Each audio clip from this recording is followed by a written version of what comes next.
नमस्कार. आपली संस्कृती आपला इतिहास ही व्याख्यानमाला श्री शिवाजी रायगड स्मारक मंडळाचं शतकोत्तर रौप्य महोत्सवी वर्ष तसंच ज्येष्ठ इतिहास संशोधक श्री पांडुरंगी बलकवडे यांच्या षष्टब्दी पूर्तीनिमित्त आयोजित करण्यात आलेली आहे. आज या व्याख्यानमालेचं हे 39वे पुष्प आहे. त्यासाठी मी आपल्या सगळ्या श्रोतृ वर्गाचं मनापासून स्वागत करतो. आजचं व्याख्यान शस्त्र परंपरेविषयक होणार आहे. प्राचीन भारतीय शस्त्र परंपरा जी आहे ती खूप मोठी आहे. अनेक देवी देवतांच्या हातामध्ये आपल्याला शस्त्र दिसतात, परंतु ती नेमकी कोणची आहे, त्यांचा उपयोग कसा केला जातो याची मात्र आपल्याला फार सविस्तर माहिती नसते. आणि म्हणून या विषयावरच आजचं व्याख्यान आपल्या समोर होणार आहे. तर अशा सगळ्या प्राचीन भारतीय शस्त्रांची ज्यांना खूप चांगली माहिती आहे, अनेक ऐतिहासिक शस्त्रास्त्रांचा ज्यांनी संग्रह केलाय, त्याची मोठी प्रदर्शनं भरवतात, असे श्री सुनील दत्ताराम कदम हे आपल्या समोर आज हे व्याख्यान सादर करणार आहे. आणि सुनीलजींच्या व्याख्यानाचा जो विषय असणार आहे तो विषय असा आहे, प्राचीन भारतीय शस्त्र परंपरा आणि शिवकालीन शस्त्रास्त्रे. आपल्याकडे ऋषीमुनींनी शस्त्रांवर मोठं मोलाचं खरं म्हणजे संशोधन केलेलं आहे. अगदी आपल्याकडे धनुर्वेद हा शस्त्रविद्येवर आधारितच ग्रंथ देखील रचण्यात आलेला आहे. ही गोष्ट मोठी लक्षवेधी आहे. हिंदू धर्मातल्या अनेक ग्रंथांमधनं शस्त्रांचं शास्त्र हे सांगितलं गेलंय. अगदी इसवी सन पूर्व काळापासून ते थेट छत्रपती शिवाजी महाराजांच्या काळापर्यंत किंवा मराठेशाहीच्या इतिहासामध्ये आपल्याला अनेक योद्ध्यांनी ही शस्त्र वापरून अभूतपूर्व विजय संपादन केलाय, अधर्मावर विजय मिळवलाय असं लक्षात येतं. तर याच प्राचीन भारतीय शस्त्र परंपरेचं महत्व आज आपल्याला सुनीलजी या व्याख्यानातनं सांगणार आहे. सुनीलजी तसे मूळचे रत्नागिरी जिल्ह्यातले, राजापूर तालुक्यातले, परंतु पुढे ठाणे जिल्ह्यात बदलापूरला ते स्थायिक झाले. बॅचलर ऑफ फाईन आर्ट्स अशी त्यांनी पदवी संपादन केली. त्याच्यानंतर ते ग्राफिक डिझायनिंग आणि ॲनिमेशनचा व्यवसाय करत आहेत. सुनीलजींनी आजवर जवळजवळ 380 किल्ल्यांची डोळस भ्रमंती केली आहे. ही भ्रमंती करत असताना त्यांना शस्त्रास्त्रांचा संग्रह जमा करण्याची सुद्धा एक छंद लागला आणि त्यातून फार मोठ्या प्रमाणात त्यांनी ऐतिहासिक किंवा शिवकालीन शस्त्रास्त्रांचा संग्रह केलाय. आणि आजवर त्याची 100 पेक्षा जास्त प्रदर्शनं त्यांनी भरवली. त्याच्याच बरोबर मोडी लिपीची सुद्धा त्यांना आवड निर्माण झाली आणि ते मोडी, प्रगत मोडी असं शिकत गेले. आणि नुसतंच शिकले नाही तर आजवर त्यांनी जवळजवळ 300 पेक्षा जास्त जणांना, व्यक्तींना हे मोडी लिपीचं प्रशिक्षण दिलंय. श्री शिवाजी रायगड स्मारक मंडळातर्फे सुद्धा ठाण्याला जो मोडी लिपीचा वर्ग झाला, त्याच्यातनं पुढे त्याचे प्रगत वर्ग सुद्धा झाला, त्या सगळ्याचं प्रशिक्षण हे सुनीलजी कदम यांनीच दिलं होतं. किल्ले रायगडावरील श्री शिवराज्याभिषेक दिनोत्सव सेवा समिती दुर्गराज रायगड अर्थात ज्येष्ठ शुद्ध त्रयोदशीला होणारा शिवराज्याभिषेक दिन या समितीमार्फत केला जातो आणि त्याचे सहकार्याध्यक्ष म्हणून देखील सुनीलजी कार्यरत आहेत. अनेक वर्ष, सुमारे 20 वर्षाहून अधिक काळ ते रायगडावर या शिवराज्याभिषेक दिनाच्या दिवशी जातात आणि तिथल्या या कार्यक्रमातले ते मुख्य संयोजक आहेत. असे सुनीलजी आज आपल्या समोर हा विषय सादर करणार आहेत. तेव्हा या व्याख्यानासाठी मी सुनीलजी कदम यांनी व्याख्यान देण्याची तयारी दाखवली याबद्दल त्यांचे आभार मानतो. त्यांचे स्वागत देखील या ठिकाणी करतो आणि त्यांनी आपल्या व्याख्यानाला प्रारंभ करावा अशी त्यांना विनंती करतो. आजच्या या व्याख्यानामध्ये पॉवर पॉइंट प्रेझेंटेशन सह अनेक गोष्टींची माहिती ते आपल्याला देणार आहेत. विशेषतः शस्त्रांची नावं काय होती किंवा त्यांचा नेमका उपयोग कसा केला जायचा, कुठे केला जायचा, अशा सगळ्या विषयांची विस्तृत माहिती अगदी पौराणिक काळापासून जे संदर्भ सापडतात तिथपासनं विशेषतः मराठी शाळेच्या इतिहासापर्यंतचे सगळे संदर्भ आपल्याला ते सविस्तर देणार आहेत. आणि म्हणून या ठिकाणी त्यांनी आपल्या व्याख्यानाला प्रारंभ करावा अशी त्यांना विनंती करतो. धन्यवाद. नमस्कार. महाराष्ट्र कुलस्वामिनी आई तुळजाभवानी, अवघ्या महाराष्ट्राचे दैवत छत्रपती शिवाजी महाराज यांना वंदन करून सुरुवात करतो.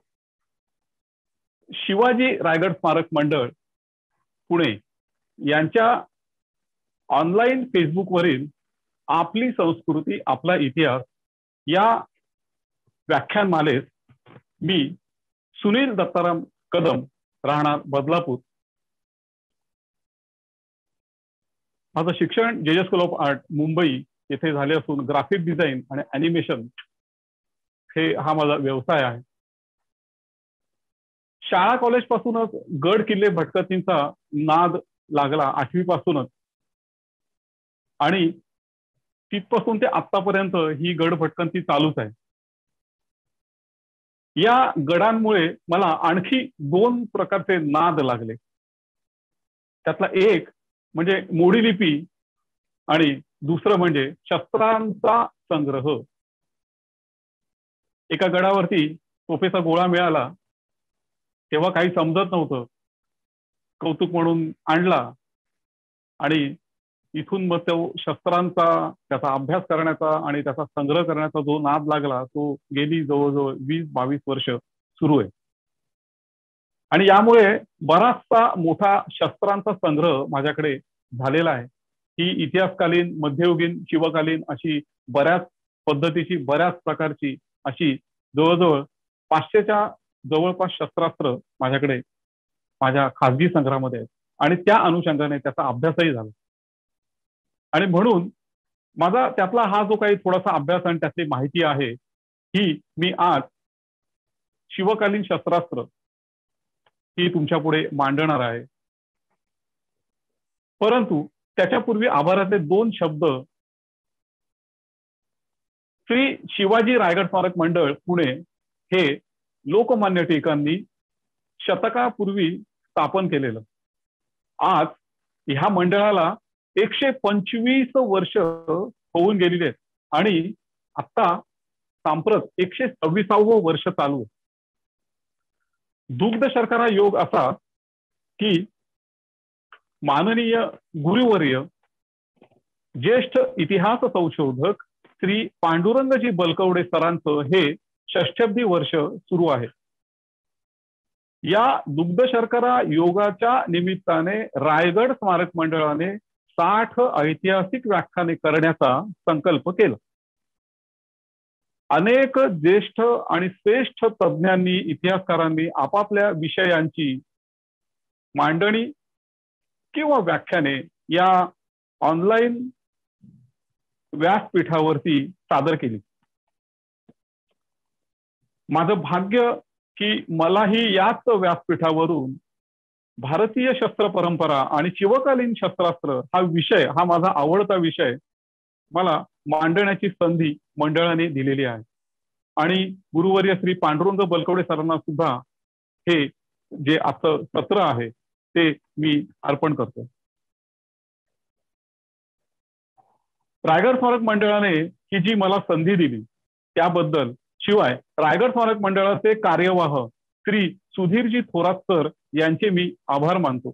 त्याचबरोबर या कार्यक्रमासाठी सहकार्य करणाऱ्या श्री दुमे सरांचे आणि सर्व मित्रमंडळी यांचे आभार आणि धन्यवाद. मी आता थोड्याच वेळात या प्राचीन भारतीय शस्त्र परंपरा आणि शिवकालीन शस्त्रास्त्र हे सादरीकरण पॉवर पॉइंटच्या माध्यमातून आपण पुढे मांडणार आहे. अपेक्षा आहे की आपण ते समजून घ्याल आणि त्याविषयी मला जे काही असेल त्या सूचना किंवा आपली मतं ही तुम्ही कळवाल, मांडाल.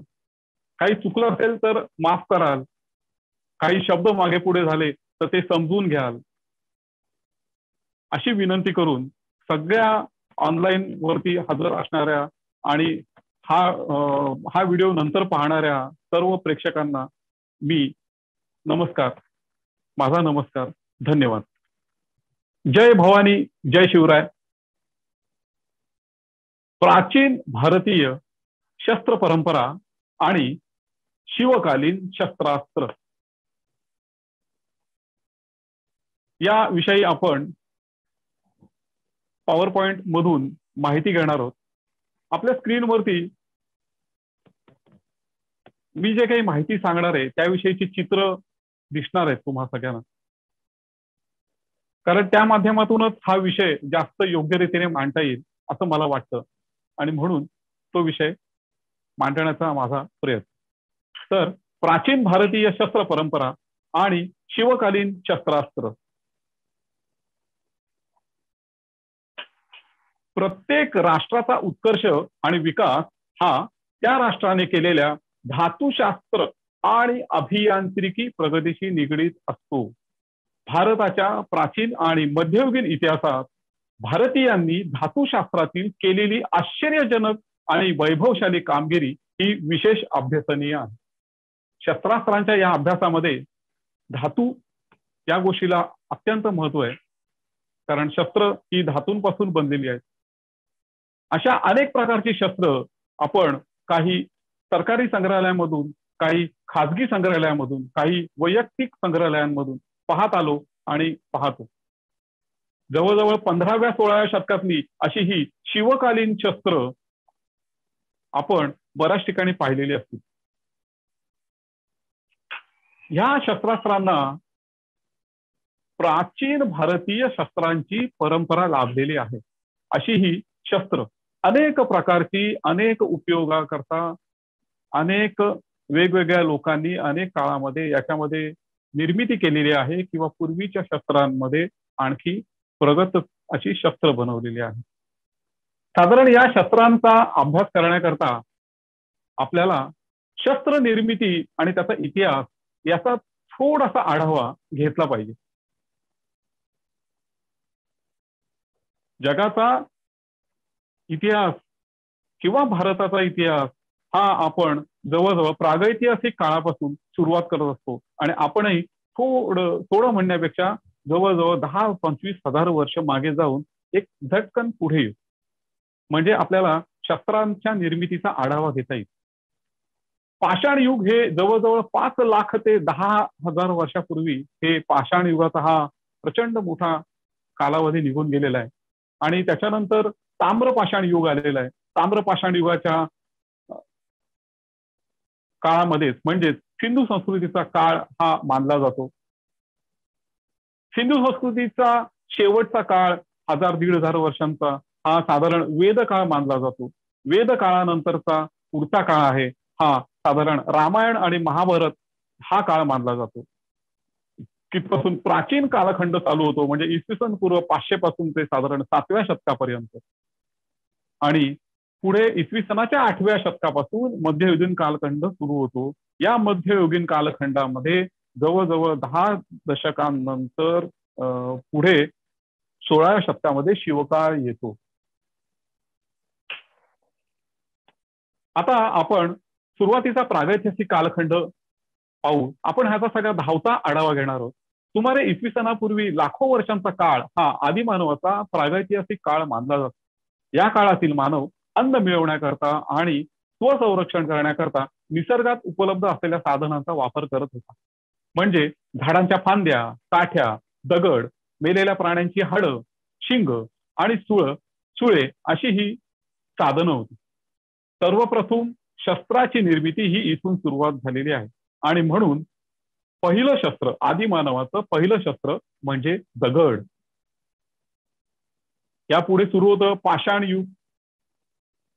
काळाच्या प्रवासात आदिमानव हा प्रगती करत होता, कारण इतर प्राण्यांना स्वसंरक्षणाकरता किंवा अन्न मिळवण्याकरता परमेश्वराने त्यांना सुळे, शिंग ह्या अशा पद्धतीचे शस्त्र दिलेली होती, जी त्यांच्या शरीरावरच होती. नख अशा रीतीची, किंवा सापांना विषारी भयंकर विष, हरणांना पळण्याकरता अत्यंत वेगाने पळण्याकरता घोड्यांना पाय दिलेले आहेत. अशा शिकारी करता आणि स्वतःचं संरक्षण करण्याकरता निसर्गाने, परमेश्वराने समस्त प्राण्यांना भरपूर काही मुक्त हस्ताने दिलेलं होतं. परंतु मानवाला मात्र अशा प्रकारचे सुळे, नखाग्र, पंख, पळता येण्यासारखे, घोड्यासारखे पाय असे कोणतेही मानवी अवयव नव्हते. परंतु मानवाला असामान्य बुद्धीची देणगी निसर्गाने, परमेश्वराने दिली आणि या बुद्धीच्या जोरावर मानवाने या अनेक साधनांमध्ये क्रांती घडवत स्वतःची प्रगती करत करत तो काळ कंठित होता. सुरुवातीला हे जे दगड शस्त्र मानवाने वापरलं होतं, तर निसर्गामध्ये सुरुवातीला धारदार किंवा टोकदार दगड निवडायचे आणि त्याचा शिकार फाडण्याकरता, कापण्याकरता वगैरे उपयोग करायचा, असं त्याने क्रम चालू केला.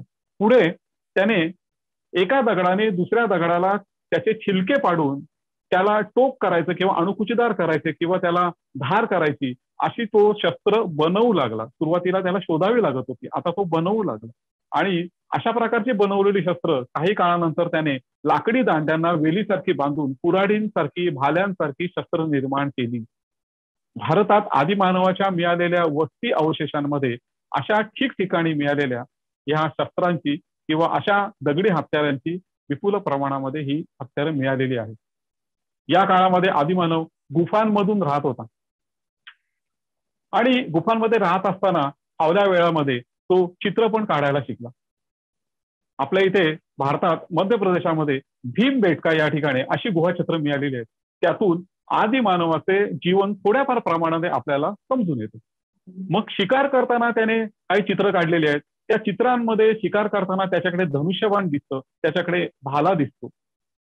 अशा रीतीने या गुफेत राहणाऱ्या आदिमानवाने धनुष्य आणि दगडांपासून बनवलेले भाले, काठीला ते वेलीने बांधून अशा प्रकारचे त्याने शस्त्र, ही थोडी प्रगती केलेली आहे मानवानं. शस्त्र आपल्याला पाहायला मिळतात आणि ही शस्त्र उत्खननामधून मिळालेली आहे. याच्यानंतरचा काळ ताम्रपाषाण युगाचा आहे. प्रगतीशील मानवाला धातूचा शोध लागला आणि म्हणून या काळाला ताम्रपाषाण युग असं म्हटलं जातं. धातूपासून हत्यारं बनवण्याची विद्या त्याला साधली. तो बाणांची अग्र, कुऱ्हाड, भाले इत्यादी हत्यारं आता धातूपासून बनवायला लागला. म्हणजे बघा, सुरुवातीला जी दगडांची त्याने शस्त्र बनवली होती, हत्यारं बनवली होती, त्याच ठिकाणी आता तो धातूंची हत्यारं बनवायला लागला. आणि याच काळामध्ये त्याला शेती करून राहण्याचं तंत्रज्ञानही साधलेलं होतं आणि म्हणून शेतीसाठी लागणारी अवजारं म्हणजे नांगराचा फाळ, कुदळ ह्या वस्तू सुद्धा तो या धातूपासून बनवायला लागला. म्हणजे धातू युग सुरू झालं, पाषाण युग सुरू झालं. या काळात जी काही नांगराचे फाळ किंवा कुऱ्हाडी जी मिळाली आहेत उत्खननामध्ये अशा मानवी वस्तींमधून, तर ती तांब्याची, कथिलाची अशा रीतीची आहेत आणि म्हणून त्याला ताम्रपाषाण युग असं म्हटलं जातं. आता ताम्रपाषाण युग म्हणजे मगाशी मी सांगितलं की सिंधू संस्कृतीचाच काळ आहे. सिंधू संस्कृती ही अत्यंत प्रगत अशी मानवी संस्कृती सुमारे इसवी सनापूर्वी 5000 वर्ष भारताच्या सिंधू नदीच्या खोऱ्यामध्ये विकसित झालेली होती. आणि या संस्कृतीच्या उत्खननामध्ये भास्क्या विटांची घरं, रस्ते, विहिरी, स्नानगृह, गटारे आणि सुनियोजित शहरे उत्खननामध्ये आढळलेली आहेत.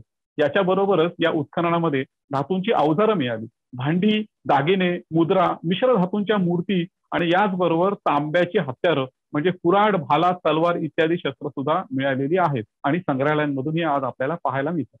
म्हणजेच हिंदू संस्कृतीमध्ये या धातूंचा म्हणजे तांबे, कथील आणि शिस या धातूंचा माणसाला नुसताच शोध नाही, तर हे धातू बनवून त्याच्यापासून शस्त्र मूर्त्या बनवण्याची कला साधलेली होती. म्हणजे धातू विद्या हिंदू संस्कृतीतल्या ह्या मानवाला समजलेली होती. भारतातली सिंधू संस्कृती ही अत्यंत प्राचीन संस्कृती गणली जाते आणि म्हणून भारतामध्ये ही धातुविद्या त्यावेळी अवगत असल्याचे हे स्पष्ट पुरावे. त्यानंतरचा काळ हा वैदिक कालखंड येतो. म्हणजे वेदांची रचना या काळात झाली. सिंधू संस्कृतीचा थोडासा अखेरचा काळ, साधारण इसवी सनाचे 1500-2500 वर्षापूर्वी. या काळामध्ये ऋग्वेद, सामवेद, यजुर्वेद आणि अथर्ववेद या चारही वेदांची निर्मिती झाली. या 4 वेदांच्या निर्मितीमध्ये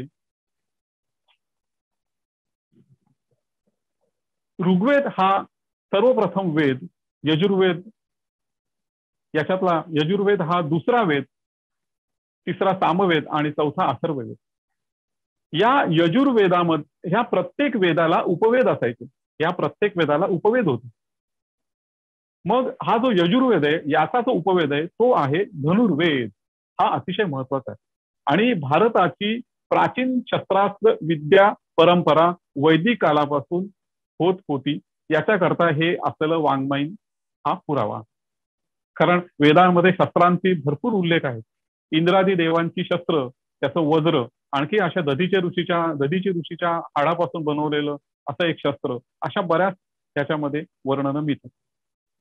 आणि वैदिक कालापासून भारतवर्षीय वीर करवाल म्हणजे तलवार व्यवहार करीत होते असे यावरून स्पष्ट दिसते.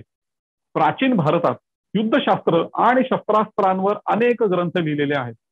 प्रथम धनुर्वेद आणि त्यानंतर अग्निपुराण, वराह मिहिराची बृहत संहिता, शुक्राचार्यांची शुक्रनीती, रामायण, महाभारत, कौटिल्याचा अर्थशास्त्र, युद्ध जयार्णव, कोदंड मंडन, लोहार्णव, बाणविद्या, राजा भोजकृत युक्तिकल्पतरू, राजवल्लभ, समरांगण सूत्रधार आणि नीती प्रकाशिका अशा अनेक ग्रंथ प्राचीन भारतामध्ये शस्त्रास्त्र विद्या आणि सैन्य यावरती लिहिलेले आहेत. मात्र हे सगळे ग्रंथ मूलतः धनुर्वेदावरूनच लिहिले गेलेले आहेत. कारण या सगळ्यांचा मूळ ग्रंथ आहे हा यजुर्वेदाचा उपवेद धनुर्वेद याच्यावरून केलेले आहे. आता धनुर्वेदामध्ये शुक्र नीती, शुक्राचार्य सांगतात की युद्ध शस्त्रास्त्र व्यूहादी रचना कुशलो भवेत उपवेदेयम धनुर्वेदस्तु येनसा. म्हणजे ज्याच्या ज्ञानाने ज्याचे ज्ञान झाले असता युद्धामध्ये शस्त्र वापरण्यास, अस्त्र सोडण्यास, सैन्याची व्यूहरचना करण्यास, योग्य रीतीने लढण्यात मनुष्य पारंगत होतो, तो हा यजुर्वेदाचा उपवेद धनुर्वेद प्रसिद्ध आहे. मूलतः 60,000 श्लोकांचा हा धनुर्वेद स्वयंभू मन्वंतरातील कृतयुगात भगवान शिवाने म्हणजे शंकराने हा ग्रंथ रचला. यात परमाणूपासून शस्त्रे आणि अस्त्रे कशी निर्माण करावी हे सांगितलेलं आहे. शब्दशक्तीने किंवा मंत्र सामर्थ्याने चालते ते अस्त्र आणि जे हाताने चालवावं लागतं ते शस्त्र. धनुर्वेदात अशा प्रकारची आयुधे आहेत. निरनिळ्या प्रकारची धनुष्य, त्याला लागणारे विविध प्रकारचे बाण, तसेच शक्ती, पट्टीश, भृशुंडी, शतग्नी, भिंदीपाल, कुलिश, खड्ग ही शस्त्रे आणि ब्रह्मास्त्र, नारायणास्त्र, पाशुपतास्त्र अशी अस्त्र, अशा नाना प्रकारच्या शस्त्र आणि अस्त्रांविषयीचं ज्ञान या धनुर्वेदामध्ये उपलब्ध आहे. आता धनुर्वेदाच्या 6 प्रकारच्या संहिता आहेत. म्हणजे 6 प्रकारचे धनुर्वेद वेगवेगळ्या काळामध्ये निर्माण झाले. म्हणजेच की धनुर्वेदाची एक अपडेट व्हर्जन आहेत असं म्हणूया.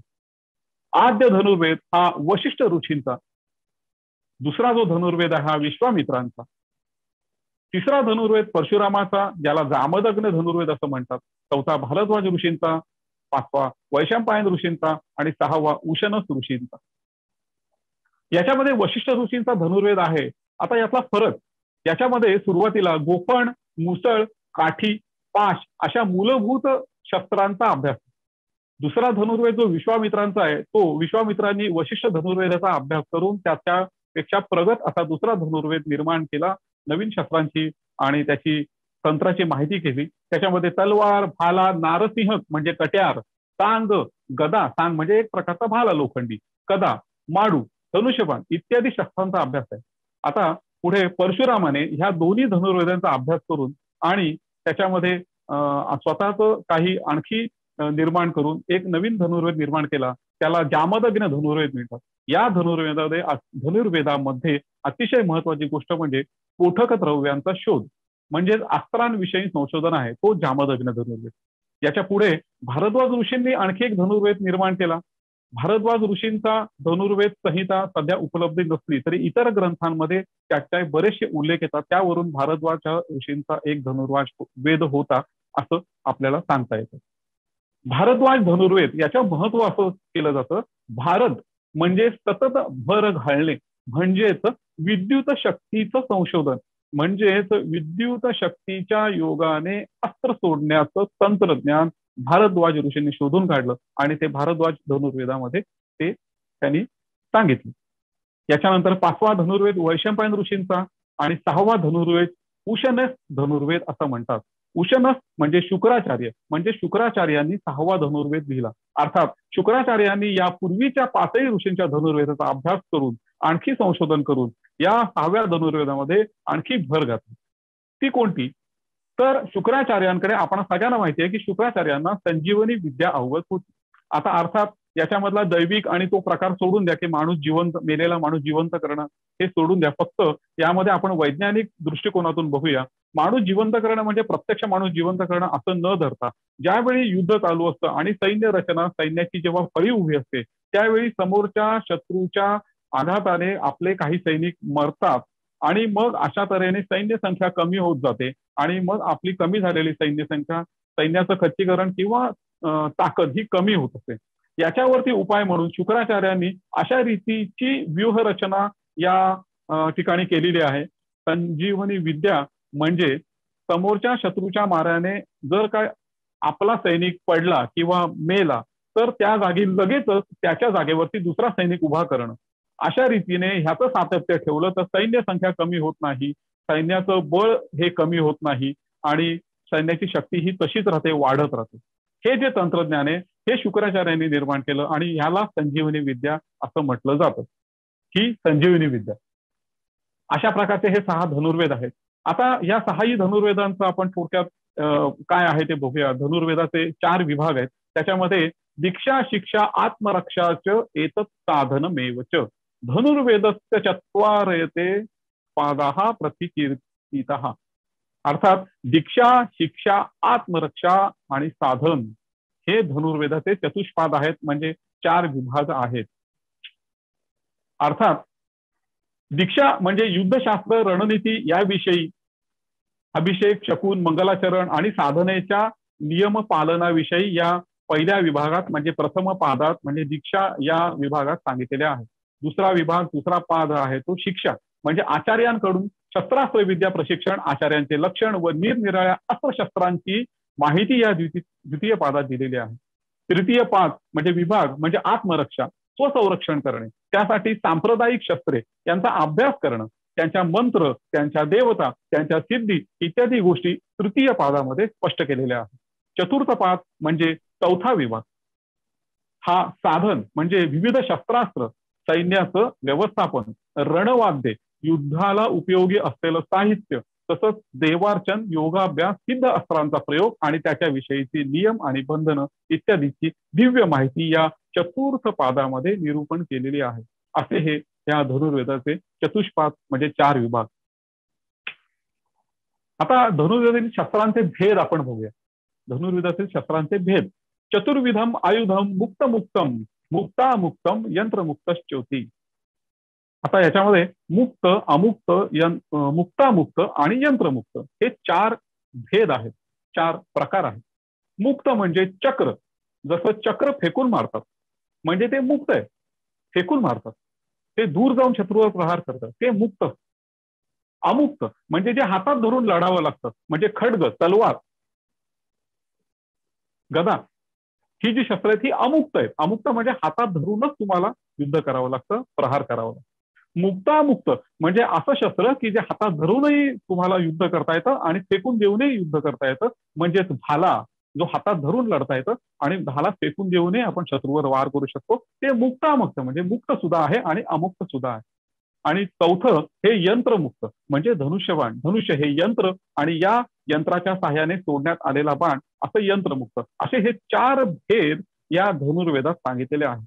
बघा किती शास्त्रशुद्ध हे शस्त्रांचं ज्ञान आणि त्याचा उपवेद याच्यामध्ये लिहिलेलं आहे. हे फार थोडक्यात सांगतोय, फार याच्यामध्ये विस्तृत रीतीने ह्या सगळ्या गोष्टी धनुर्वेदामध्ये सांगितलेल्या आहेत. आता याच्यातली अस्त्रविद्या याच्याविषयी आपण थोडक्यात माहिती करून घेणार आहोत धनुर्वेदातली. तर अस्त्रविद्या पुराण ग्रंथ मतानुसार यातील अस्त्र मंत्रविद्येने भारित करून सोडली जातात. अस्त्र भयंकर उत्पात करणारी आणि विनाशकारी अत्यंत संहारक असतात. अस्त्रांमध्ये ब्रह्मास्त्र, ब्रह्मशिरास्त्र, ब्रह्मदंडास्त्र, नारायणास्त्र, पाशुपतास्त्र, आग्नेयास्त्र, वायव्यास्त्र, वरुणास्त्र असे अनेक प्रकारचे भेद आहेत आणि अनेक प्रकारची अस्त्र आहेत. या अस्त्रांची संहारक शक्ती अतिशय भयंकर आहे. ही अस्त्र सोडल्यावरती होणाऱ्या सृष्टी विनाशाचे वर्णन हे या निरनिळ्या ग्रंथांमधून, महाभारतांमधून, त्या युद्धांमधून आपल्याला वाचायला मिळतं. उदाहरणार्थ ब्रह्मास्त्र सोडल्यानंतर जवळजवळ सृष्टीचा विनाश होतो आणि म्हणून ही अस्त्र सोडताना फार विचारपूर्वक सोडावी लागतात. शत्रूने सोडलेल्या अस्त्रांचं निवारण करण्याकरता मुख्यतः अस्त्रांचा वापर करायचा असतो. तर याविषयी अस्त्रविद्येमध्ये दिलेलं आहे. आता ही जे अस्त्र आहेत, आता हे आमचं असं काही लोक असं म्हणतात की ह्याचं पुराणातलं आणि हे असं अस्त्र बिस्त्र हे सगळे जे प्रकार आहेत ते काय आणि आहे की नाही माहित नाही. परंतु एक आठवण करावीशी वाटते की अमेरिकेने जपानच्या हिरोशिमा आणि नागासाकीवर टाकलेल्या अणुबॉम्बमुळे झालेला प्रचंड उत्पात आणि विनाश साऱ्या जगाने अनुभवलेला आहे. आणि आमच्या धनुर्वेदातल्या आणि रामायण महाभारतातल्या अस्त्रांमुळे सोडण्यात आलेल्या विनाशाच्या नंतर होणारे परिणाम जे वर्णन केलेले आहेत ते परिणाम आणि ह्या अणुबॉम्बने सोडलेल्या आधुनिक युगातल्या त्यानंतर झालेले परिणाम हे दोन्ही परिणाम एकसारखे आहेत हे आपलं सहज लक्षात येतं. म्हणजेच अस्त्रांमुळे झालेला विनाश पुरातन काळातल्या आणि आधुनिक काळातल्या हे एकसारखीच वर्णन आहेत. आता पुरातन काळामधल्या लोकांनी तर बघितलं नव्हतं अणुबॉम्बनी काय होतं ते, परंतु अणुबॉम्बनी काय झालं जे आपण आता बघितलं ते 1000-2000 वर्षापूर्वी लिहून ठेवलं गेलं. इतकंच. असो, आपण अस्त्रांविषयी इथेच थांबणार आहोत कारण अस्त्र हा विषय आपल्याकरता नाहीये. फक्त आपण थोडक्यात आता प्राचीन भारतीय परंपरा म्हणून काही काळ आपण अभ्यासतो आहोत. तर त्याच्यामध्ये आता रामायण महाभारतातला काळ आहे. त्याच्यामध्ये रामायण महाभारत काळामधलं युद्ध आपल्याला माहिती आहे. रामाची सेना ही वानर सेना आहे आणि वानर सेना ही त्यांची शस्त्र म्हणून दगड, झाडं, गदा, भाले, तलवार, परशु, धनुष्यबाण अशा प्रकारची शस्त्र वापरतात आणि अशा प्रकारची वर्णन आहे. परंतु रावणाची जी सेना आहे त्याच्याकडे रथ आहेत, त्याच्याकडे घोडे आहेत, त्याच्याकडे तलवार आहे, त्याच्याकडे धनुष्यबाण आहे, अस्त्रादी विद्या आहेत, गदा आहे, भाला आहे, परशु आहे. हे सगळं रावणाच्या सैन्यामध्ये आहे.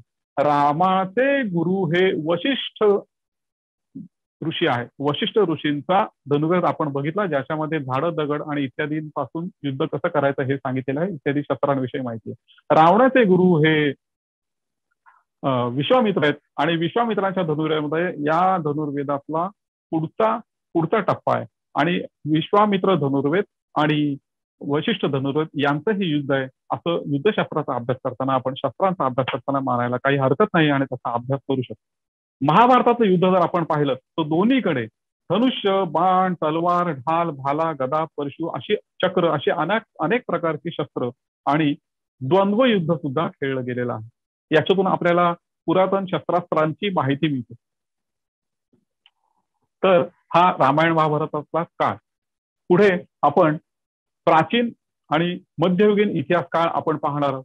इसवी सन पूर्व 300 ते 13वे शतक. म्हणजे याच्यात झालेले राजे कोणते तर नंद वंश, त्याच्यानंतर मौर्य म्हणजे चंद्रगुप्त म्हणजे आणि अशोकापर्यंतचा काळ चंद्रगुप्त मौर्य, आर्य चाणक्याचा काळ, त्याच्यानंतर कुशाण काळ हे परदेशी त्या वायव्य दिशेकडून आलेले हे परकीय आहेत कुशाण आणि हुन. तो कनिष्क राजा आहे. अर्थात ते आल्याच्या नंतर त्यांनी वैदिक संस्कृती हिंदू संस्कृती स्वीकारली आणि ते इथलेच झाले. पुढचा काळ जो आहे तो दुसरा चंद्रगुप्त म्हणजे विक्रमादित्य, उज्जैनीचं जे राज्य आपण मानतो तो चंद्रगुप्त विक्रमादित्य. ज्या विक्रमादित्याविषयी वेताळ पंचविशी आणि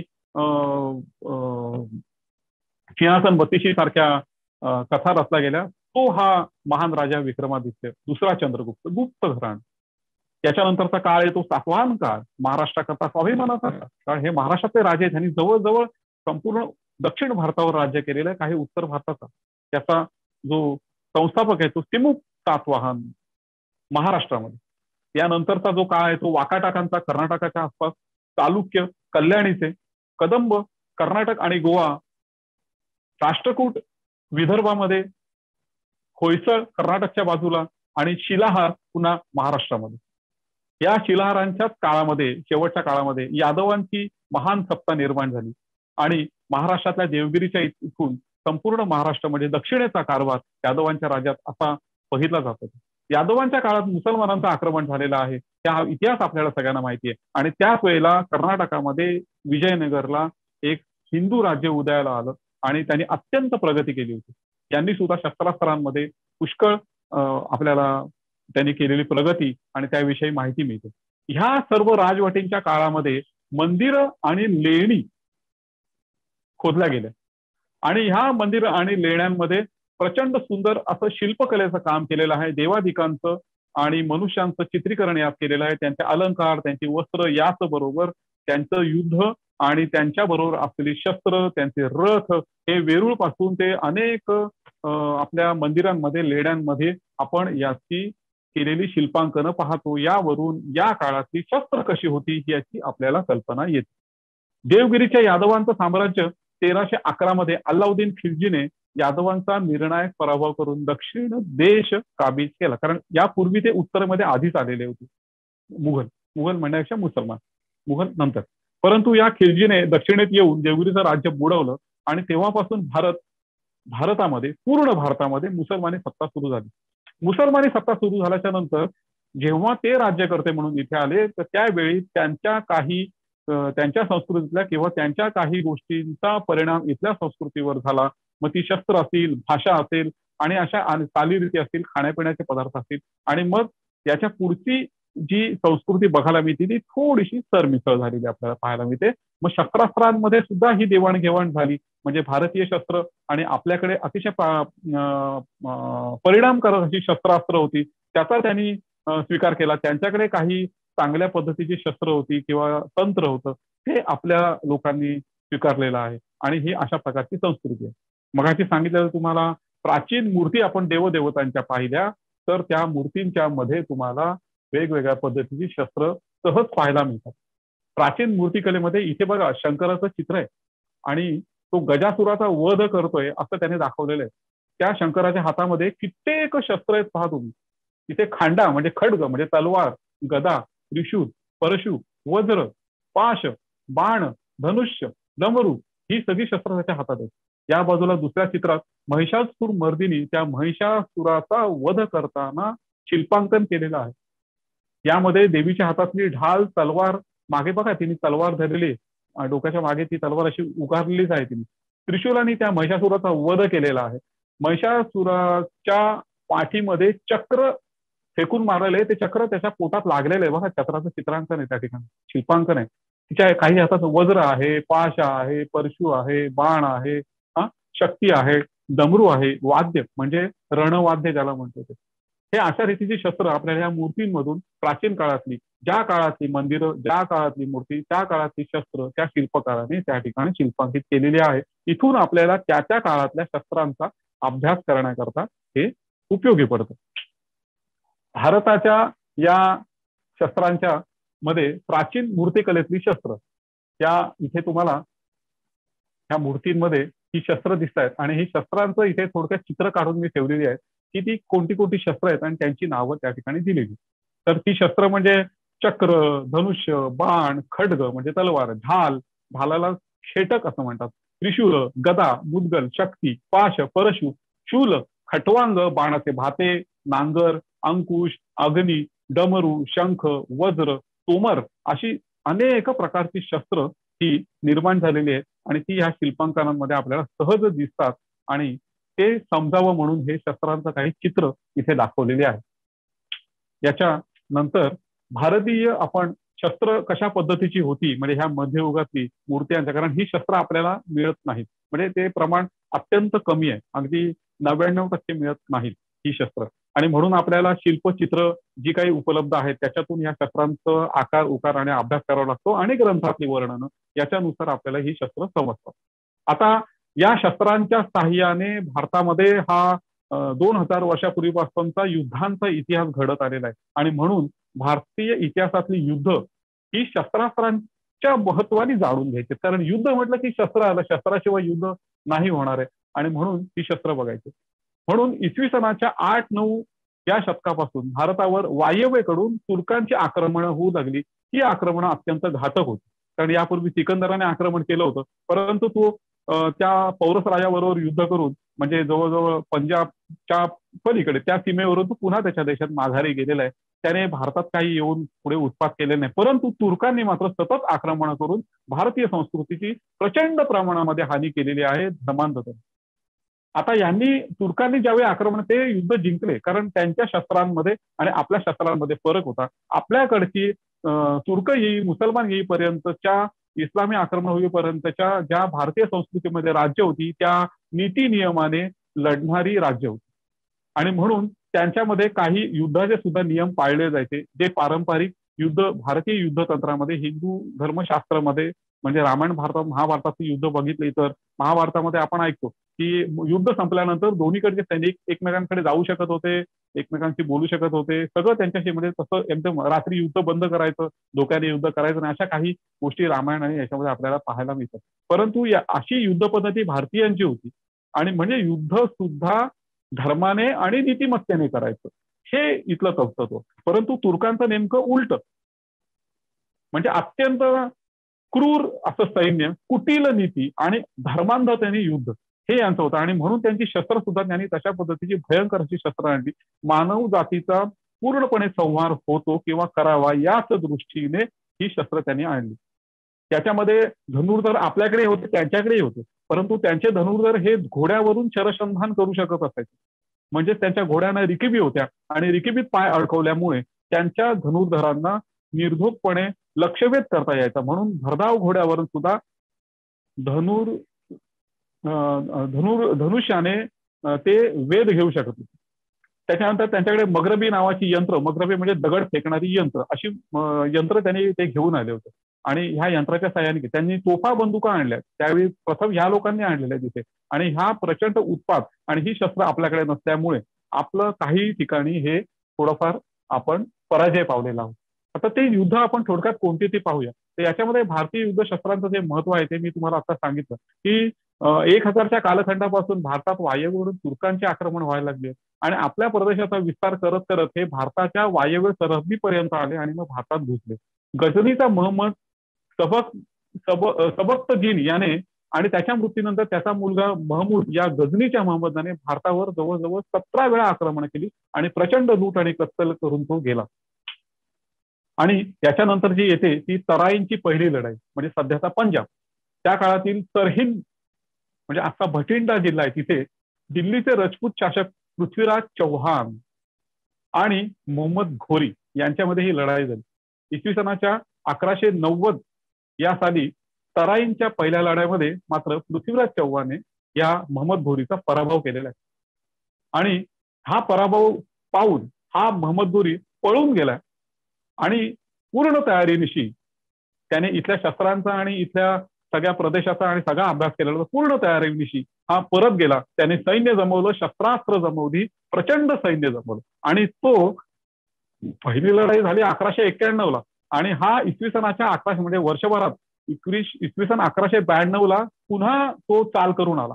पृथ्वीराज चव्हाणला वाटलं होतं की पहिल्यांदा आपण या ठिकाणी जिंकलेलो आहोत आणि त्यामुळे त्याने त्या वर्षभरामध्ये सैन्याची पुन्हा जर अशा प्रकारचं प्रचंड आक्रमण झालं तर त्या रीतीने रचना करणं, शिवाय भाऊबंदकीमध्ये भांडणं होती, त्याच्यामुळे बऱ्याच त्याच्या भाऊबंधांनी किंवा राजपुतांनी त्याला दुसऱ्या युद्धामध्ये मदतच केली नाही. आणि शस्त्रास्त्रही त्यांनी जी वापरली होती त्यावेळी त्याने असा विचार केला नाही की पहिल्या युद्धामध्ये आणि अशा प्रकारची शस्त्र आणलेली होती तर आपल्याला अशा प्रकारची शस्त्र बनवायला पाहिजेत किंवा तरच आपण लढू शकू, नाही तर आपला निभाव लागणार नाही. आणि दुसऱ्या युद्धामध्ये या सगळ्याचा अभ्यास करून या मोहम्मद घोरीने पुन्हा पृथ्वीराज चव्हाण आक्रमण केलं. मात्र या युद्धामध्ये पृथ्वीराज चव्हाण हरला गेला दुसऱ्या युद्धामध्ये. आणि तराईंची दुसरी लढाई लढल्यामुळे दिल्लीवरती मुसलमानांचं राज्य प्रस्थापित झालं आणि दुसऱ्या तराईंच्या लढ्यामुळे दिल्लीवरती या घोरी घराण्याची सत्ता आली. याच्यानंतर खानवाचे युद्ध जे झालं, जे आग्र्याजवळ खानवा म्हणून एक आहे गाव, त्या ठिकाणी राजपुतांचा मेवाडचा राजा राणा संग होता. तेव्हा त्याच्याबरोबर ह्या बाबराचं युद्ध झालं आणि राणा संघच्या सैन्यात 120 राजपूत रजवाडे होते, 8000 घोडेस्वार होते, 500 हत्ती आणि पायदळ होतं. मग त्याच्या तुलनेमध्ये बाबराचं सैन्य संख्या जी होती ती खूपच कमी होती. परंतु बाबराकडे तौलग नामा एक युद्ध प्रकार आणि तोफखाना आणि बंदुकी अशा आधुनिक शस्त्रांच्या जोरावरती बाबर खानवाचं युद्ध हे जिंकला. राणा संघला हे युद्ध पराजय झाला. हा युद्धाचा महत्वाचा शस्त्रास्त्रांमुळे जो होणारा भाग असतो तो. त्याच्यानंतर हळदी घाटाचं युद्ध इसवी सन 18 जून 1576 मध्ये महाराणा प्रतापसिंह आणि अकबर याच्या हळदी घाटाचं युद्ध झालं. महाराणा प्रतापसिंहाच्या सैन्यामध्ये पारंपरिक तलवार, धनुष्यबाण, भाले ही पारंपरिक शस्त्र, तसंच 3000चं घोडदळ, 350 आदिवासी, कारण हे तीर कामटे चालवणं आणि ते विषारी हे आहेत, बाण आहेत. म्हणजे खरोखरच हे मुसलमान त्या ह्या धनुर्धरांना घाबरत होते, कारण त्यांच्या बाणांना घाबरत होते. ते वर्णन आहेत त्याची सगळी त्यात, आणि मुसलमानाच्याच ग्रंथामध्ये ती वर्णन आहेत. आणि हे हत्ती होते. मुघल सैन्य संख्या यावेळी मात्र जास्त होती. तलवार, ढाल, धनुष्यबाण, गदा, कुऱ्हाड, तोफा, तोडेदार बंदुका इत्यादी आधुनिक शस्त्र आणि सैन्य संख्या आणि आधुनिक युद्ध पद्धती आणि शस्त्र यामुळे या युद्धामध्ये हळदी घाटाच्या युद्धात महाराणा प्रतापच्या विरुद्ध मुघलांना विजय मिळाला. याच्यामध्ये महाराणा प्रतापाच्या शौर्याचं आणि शस्त्रांचं वर्णन येतं, परंतु आपण थोडं पुढे जाणार आहोत. यानंतर पहिलं पानिपतचं युद्ध जे झालेलं आहे ते इसवी सन 1526च्या 21 एप्रिलला हे पानिपतचं पहिलं युद्ध झालं. आणि साधारण 1526 ते 1707 हा भारतीय इतिहासातील मुघलांचा काळ समजला जातो. आशियातील फरगना राज्यातील जहरुद्दीन मोहम्मद बाबर याने भारताच्या वायव्य सीमेवरील काबूल कंदाहार जिंकलं, तेव्हा पंजाबचा सुभेदार दौलत खान याने लोधी विरुद्ध बाबराला सैन्यानिशी पाचारण केलं. म्हणजे बघा, हे पहिल्या पानिपतच्या युद्धात पण तेच झालं की परकीयांना ओढून आणलं आणि आता इथे हल्ला करा. तर त्या लोधी विरुद्ध बाबराला दौलत खानाने ओढून आणलं. आणि 21 एप्रिल 1526 इसवी सनाला बाबराने पानिपत इथे पहिलं युद्ध केलं आणि स्वतःच दिल्ली म्हणजे त्याने काय केलं, त्याने त्या दौलत खानाला पण बुडवून टाकलं. लोधीला तर त्याने बुडवलंच, पण दौलत खानाला बुडवून टाकलं. आणि दौलत खानाने बोलवलं होतं की लोधीला हरवायला आणि दिल्ली मला मिळेल म्हणून मदतीला, पण हे झालं उलट. त्याने स्वतःच दिल्ली बळकावली आणि ह्या युद्धामध्ये इब्राहिम खान लोधी 1,00,000 सैन्य घेऊन गेला. त्याच्याबरोबर हत्ती दल, तलवार, ढाल, धनुष्यबाण, गदा, कुऱ्हाडी, सुरे वगैरे इत्यादी शस्त्र सगळी आणि पारंपरिक युद्ध पद्धती होती, कारण याच्याबरोबर लढणारे काही राजपूत. तर बाबर याच्याकडे 25,000चं सैन्य आणि वरील शस्त्र सगळे असून बाबराकडे शिस्तबद्ध सैन्य, मगरबी म्हणजे दगड फेकणारी अशी यंत्र, तोफखाना आणि बंदुके होत्या. अशा प्रकारच्या आधुनिक शस्त्रास्त्र आणि वेगवान घोडदळ आणि शिस्तबद्ध आणि क्रूर अशा युद्ध पद्धतीच्यामुळे बाबराला या पहिल्या पानिपतच्या युद्धामध्ये जय मिळाला. पानिपतचं दुसरं युद्ध जे आहे ते 15 जून 1556 इसवी सनात झालं आणि अकबर आणि सुलतान महम्मद आदिलशहाचा सेनापती हेमू, म्हणजे बघा लढले कोण, दोन मुसलमान, आदिलशहाचा सेनापती हेमू यांच्यामध्ये हे पानिपतचं दुसरं युद्ध होतं. आणि याच्यामध्ये सुद्धा या हेमूचा अकबराने पराभव केलेला आहे आणि दुसरं युद्ध सुद्धा अकबराने जिंकल्यामुळे दिल्लीवरती मुघल सत्तेची स्थापना झाली. हे सगळं शस्त्रास्त्र वापरण्याच्या योगांमुळे ह्या गोष्टी झालेल्या आहेत. आता आपण धातूंचा भारतातील इतिहास बघूया. म्हणजे आपण युद्ध बघितली भारतांच्या आणि त्या युद्धांमध्ये वापरलेली शस्त्र बघितली आणि यांची वर्णनं मुसलमानी आणि काही हिंदू ग्रंथांमध्ये येतात. धातूंचा भारतातला, कारण शस्त्र म्हटलं की ते धातूपासून तयार होतं. मग ही शस्त्र भारतीयांना मगाशी तुम्हाला सांगितलं सगळं आपण बघितलंच आढावा की धातूचा शोध कसा लागला भारतामध्ये त्या ताम्रपाषाण युगामध्ये. तर धातूंचा भारतातील इतिहास थोडक्यात आपण बघूया की अश्मयुगाचा प्रदीर्घ कालानंतर ताम्रपाषाण युग सुरू झालं आणि लवकरच लोह युगामध्ये मानवाने प्रवेश केला. भारतीय धातू विज्ञानाची सुरुवात इसवी सनापूर्वी 4500 ते 3500 कालखंडातील भट्टी बलुचिस्तान येथील भट्टी बलुचिस्तानातील मेहरगड म्हणजे हे सध्या पाकिस्तानात येतं येथील उत्खननामध्ये एक ही भट्टी सापडलेली आहे.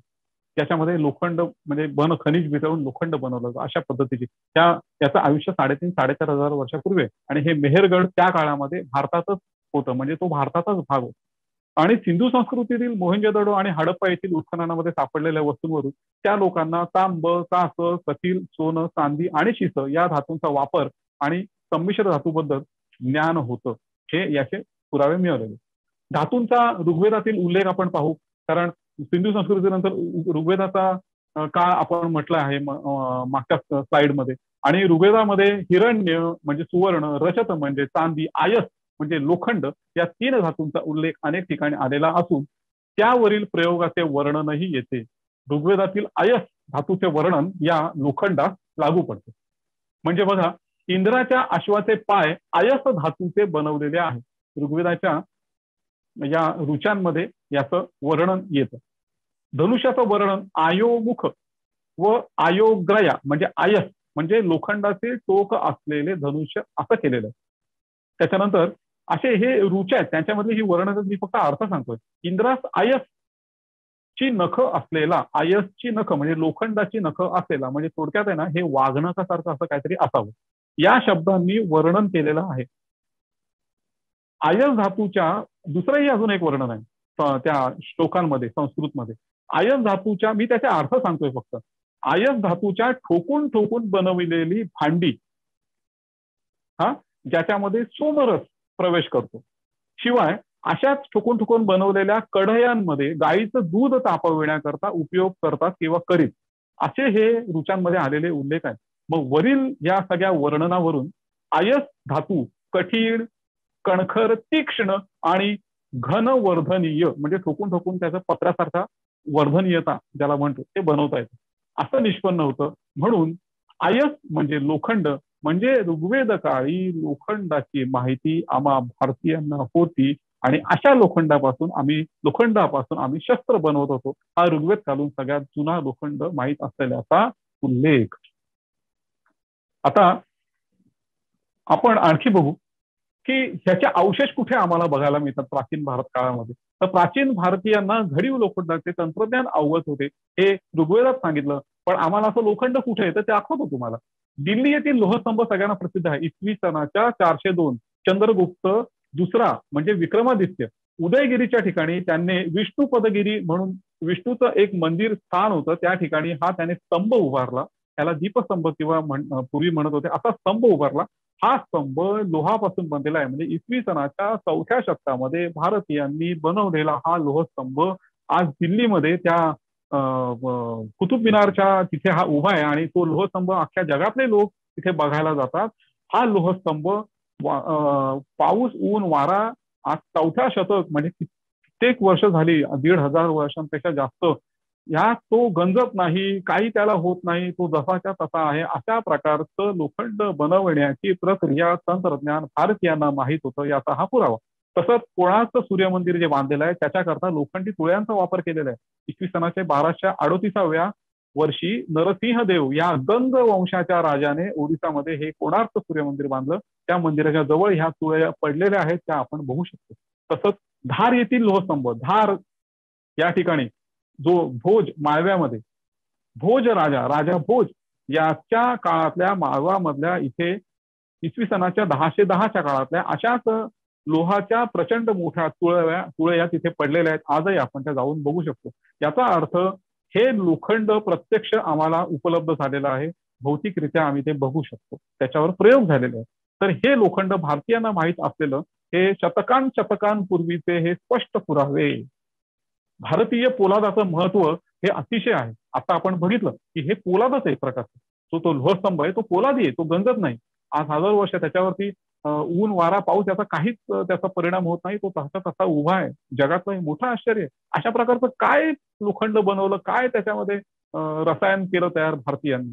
तर भारतीय पोलाद कसं महत्वाचं. इसवी सन पूर्व 326 मध्ये ग्रीस सम्राट सिकंदर म्हणजे अलेक्झांडर याने भारतावर आक्रमण केलेलं आपल्याला सगळ्यांना माहिती आहे. आणि पौरस राजाबरोबर आणि त्याच्यामध्ये युद्ध झालं. या युद्धामध्ये पौरस राजा हरला. हरल्यानंतर त्याला पकडण्यात आलं. मग पकडल्यानंतर त्यांच्यामध्ये काही बोलणी झाली असतील. त्यावेळी राजा पौरसाचं शौर्य आणि त्याचं स्वाभिमान बघून त्या सिकंदराला फार आश्चर्य वाटलं आणि त्याने त्याच्या शौर्याला मान्य केलं, वंदन केलं आणि त्याने त्याला मुक्त केलं. आणि त्याला विचारलं पौरसाला, म्हणजे बघा या सिकंदरने पौरसाला पकडून त्याला विचारलं की तुला म्हणजे कशा रीतीने वागवतो, तुम्हाला एका मी राजा आहे, तू राजा आहे, तू मला एखाद्या राजासारखं वागवतं. ह्याचं आश्चर्य वाटतं, त्याचं शौर्य त्यांनी बघितलं होतं. आणि म्हणून सिकंदरला एक गोष्ट लक्षात आलेली होती, म्हणजे हे त्यांना पूर्वीच समजलं जातं काही त्याच कारणाने त्याने भारतावर आक्रमण केलेलं असावं. आणि म्हणून त्याने सांगितलं का तुला मी सोडून देतो, तुझं राज्य पण परत देतो. आणि ते त्याने दिलं त्याला परत. आणि याच्या बदल्यामध्ये त्यांनी म्हणजे सिकंदरानी पौरस राजाकडे त्याच्या म्हणजे भारतातलं पोलाद मागितलं. म्हणजे मला वाटतं साधारण 3000 पाऊंड पोलाद पौरसाने हे त्या सिकंदराला दिलं. आणि ते सिकंदर पोलाद घेऊन गेला. म्हणजे भारतामध्ये तयार होणारं उत्कृष्ट पोलाद सिकंदराला माहिती होतं. आणि युद्ध आणि शस्त्रांच्या दृष्टीने ते अतिशय महत्वाचं असलेल्या जग जिंकण्यासाठी निघालेल्या त्या सिकंदरला शस्त्र बनवण्याकरता उत्कृष्ट पोलाद भारतातून मिळत होतं. ते त्याने सिकंदराकडून घेतलं. याचा अर्थ आमच्या भारतात अशा प्रकारचं अत्यंत उत्कृष्ट पोलाद त्या काळामध्ये बनत होतं. हा त्याचा महत्वाचा पुरावा. तर हे भारतीय पोलाद बघा, लोखंड आणि पोलाद याच्यात फरक आहे. हा पोलादामध्ये कार्बनचं प्रमाण असतं. आपण पुढे येणार आहोत त्या तर याच्याकरता असं म्हटलं होतं की शस्त्र निर्मितीसाठी अनेक देशामध्ये आमच्या भारतातून पोलाद निर्यात होत होतं. हा या ठिकाणी मला लक्षात येईल या साईडमध्ये. पुढे आपल्याला हे जे पोलाद आहे त्याला वूड असं जगामध्ये म्हटलं जातं. आज वूड पोलाद म्हणजे वॉटर्ड स्टील असं त्याला म्हटलं जातं. कारण या पोलादाचा पोत, त्याचा जो टेक्स्चर आहे वरचं, ते पाण्याच्या तरंगासारख्या विचित्र अशा चित्रविचित्र आकृत्या दिसतात. मग वूडचं पोलादाच्या पृष्ठभागावरील तरंगामुळे त्याला मुसलमान लोक लहरिया दार असं म्हणत. लहरिया दार म्हणजे पाण्याच्या लहरी, समुद्राच्या लाटा दिसतात तसं ते काहीतरी दिसतं.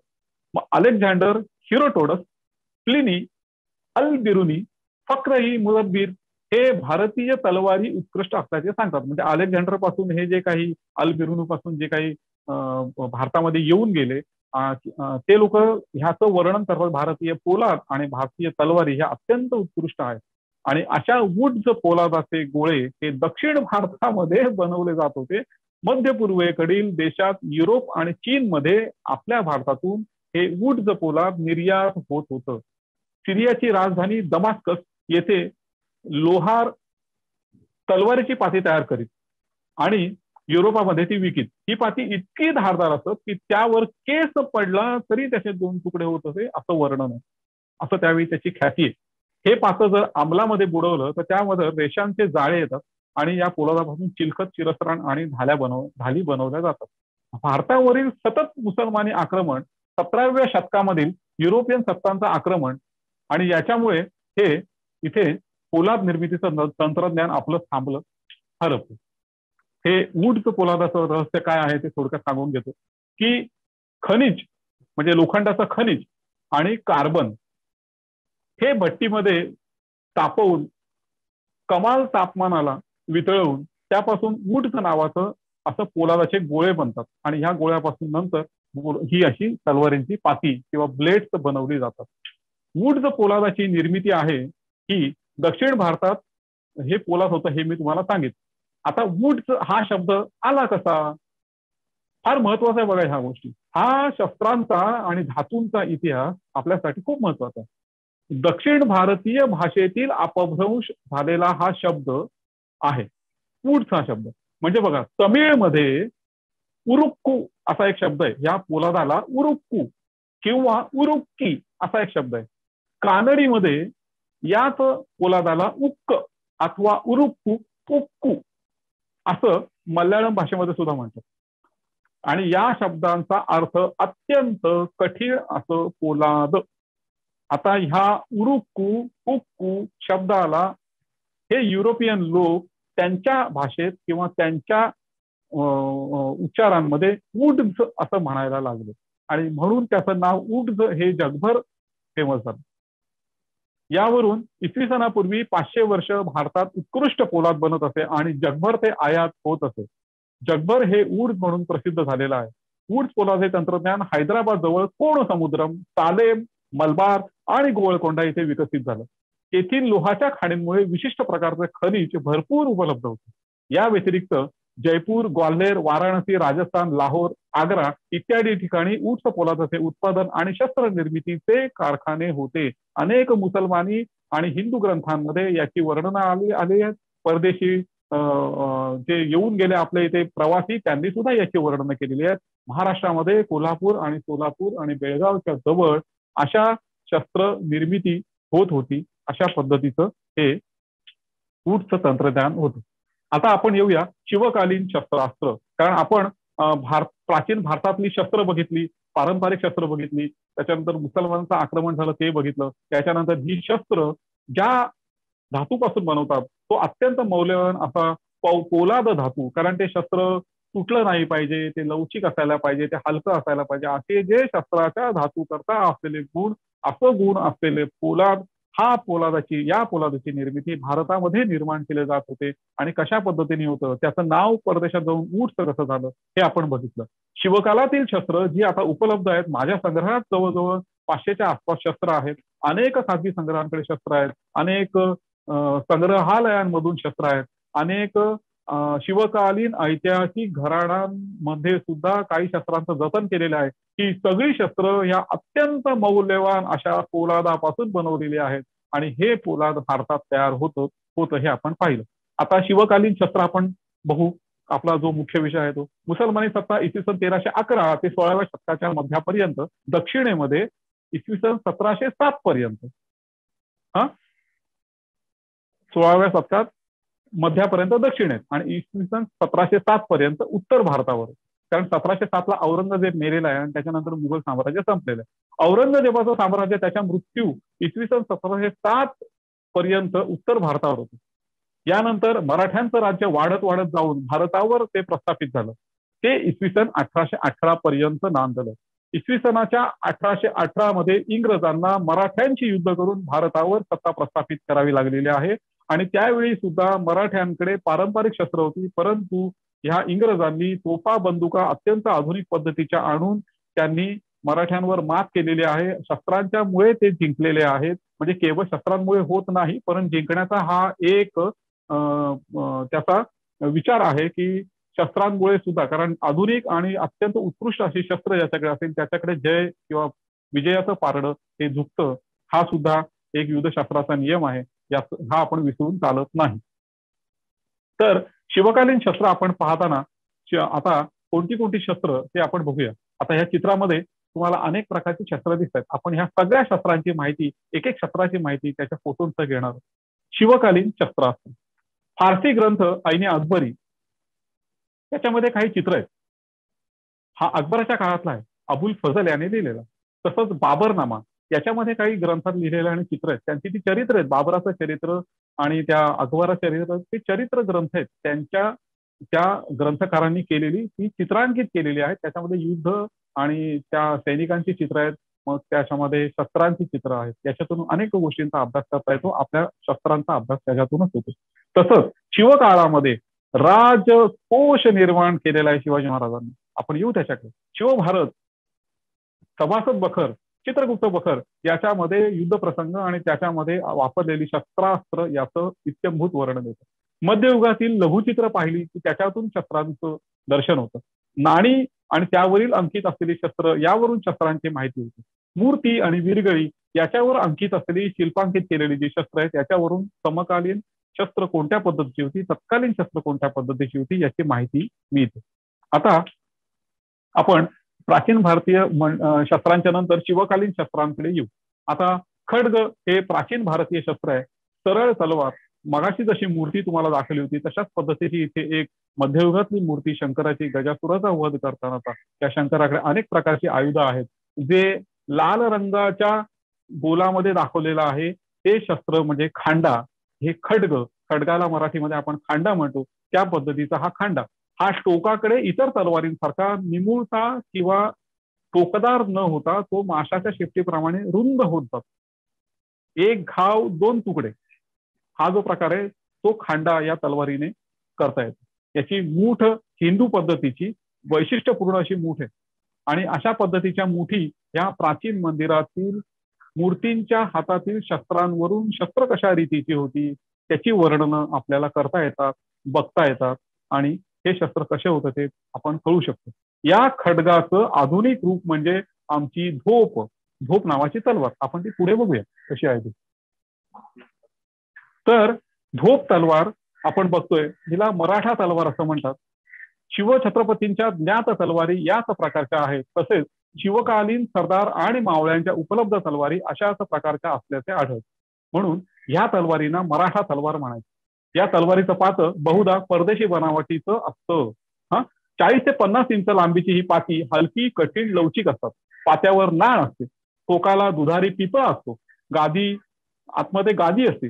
पुतळा म्हणजे जो हात आपण तलवार मुठीत पकडतो त्याला पुतळा म्हणतात. त्याच्यावर रेशमी दोरीचं आवरण असतं की जेणेकरून या म्हणजे तलवार हातात धरलेली असताना घाम येऊन तलवार हातातून निघून निसटू नये अशा रीतीने ही तलवारीच्या मुठीची रचना आणि अशा रीतीचे ह्या शिवकालीन तलवारी ज्याला धोप म्हटलं जातं. शिवाजी महाराजांच्या ज्या तलवारी आता उपलब्ध आहेत त्या म्हणजे मालवणच्या सिंधुदुर्ग किल्ल्यामध्ये राजराजेश्वर नावाचं शिवाजी महाराजांचं मंदिर राजाराम महाराजांनी बांधलेलं त्या काळातलं आहे. त्या ठिकाणी शिवाजी महाराजांची एक तलवार ठेवलेली आजही काचेच्या कृतीची तलवार तिथे आहे. आपणाला ती आजही तलवार प्रत्यक्ष बघता येते. छत्रपती शिवाजी महाराजांची तलवार ही मालवणच्या किल्ल्यात. दुसरी साताऱ्याला भोसले घराण्याचे वंशज आत्ताचे श्री उदयनराजे भोसले यांच्या त्या तिथे जलमंदिरामध्ये भोसले घराण्यामध्ये ही तलवार ठेवलेली आहे. ही शिवाजी महाराजांची तलवार आहे. आणि लंडनला जगदंबा तलवार आहे असं म्हटलं जातं. याच्यावरती संशोधन चालू आहे, पण ही शिवाजी महाराजांची तलवार असावी असंही बऱ्याच संशोधकांचं मत आहे. चौथी एक तलवार आहे प्रताप शस्त्रागार म्हणजे बडोद्याचे गायकवाड यांचा असा दावा आहे की त्यांच्याकडे एक शिवाजी महाराजांची तलवार आहे. त्या प्रताप शस्त्रागार पुस्तकामध्ये हे वर्णन केलेलं आहे. त्यांच्याकडे तलवार आहे. अशा 4 तलवारी शिवाजी महाराजांच्या प्रत्यक्ष बघता येतात अशा आहेत. त्यातल्या 3 महत्वाच्या इथे तुम्हाला दाखवल्या. छत्रपती शिवाजी महाराजांची शस्त्र कोणती होती, ही शस्त्र शिवाजी महाराजांची जी चित्र आहे त्याच्यामध्ये आपल्याला दिसतं. हे चित्र इतिहासकालीन चित्र शिवाजी महाराजांचं सगळीकडे प्रसिद्ध आहे. त्याच्यामध्ये एका हातात धोप, एका हातात पट्टा ज्याला दांडपट्टा म्हणतात आणि कमरेला कट्यार खोवलेली आपल्याला दिसते. ह्या शिवाजी महाराजांच्या शस्त्रांचं ह्या चित्रांमधून प्रत्यक्ष दर्शन होतं. शिवाजी महाराजांची काही शिल्प आहेत. या शिल्पामध्ये खांडा आणि इत्यादी अशी शस्त्र, कट्यार अशी शस्त्र तुम्हाला शिल्पांकित केलेले दिसतात. शिवकालीन शस्त्रास्त्र ह्या चित्रामध्ये शिवाजी महाराजांची शस्त्र कोणती आहेत ती दिसतात. आता शिवकालीन शस्त्रास्त्र कशी होती तर त्याच्यामध्ये आपण बघणार आहोत आणि याचे उल्लेख कुठे कुठे येतात, ऐतिहासिक साधनांमध्ये कुठे कुठे उल्लेख येतात आणि कोणत्या पद्धतीच्या होत्या. त्या ज्या तलवार होत्या त्या खांडा, धोप, फिरंग म्हणजे परदेशी बनावटीच्या पात्याच्या तलवारी, उत्तम पोलादी पात्याच्या तलवारी, इतर तलवारी, कत्ती, समशेर, तेगा अशा विविध प्रांतातील तलवारी, पट्टा हे शिवरायांचं आवडतं शस्त्र. एक पट्टेकरी 10 धारकऱ्यांबरोबर लढत असे अशा पद्धतीचे शस्त्र, भाला अशा रीतीची शस्त्र ही त्या ठिकाणी असायची. आता यांचा उल्लेख कोणत्या कोणत्या शिवकालीन साधनांमध्ये येतो ती बघूया. शिवकालीन शस्त्रास्त्राचा सगळ्यात पहिलं साधन महत्वाचं म्हणजे राजकोष किंवा राज्य व्यवहार कोश. शिवछत्रपतींच्या आज्ञेने रघुनाथ पंडित यांनी हा केलेला शब्दकोश आहे.